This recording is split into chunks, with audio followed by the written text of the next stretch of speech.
I'm Yusuf Bentoati and I'm a third generation pizza chef. So pretty much my passion started 14 years old when I started working for my family business in Italy. Around 17 years old, I started work for the Italian government to promote the Italian culture overseas. So about acrobatic, I was working in a very busy pizzeria of my uncle, and we were doing around 300 to 500 pizza a night.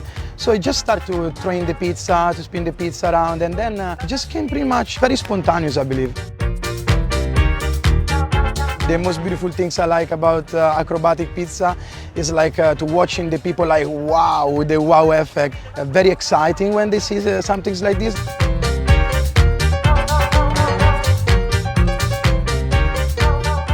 For how much I love this job, I actually call my daughter Margherita, not only because of pizza, because she's the first and only queen of Italy, and I want to give her a proper Italian name. And why not? Margherita, queen, and the pizza.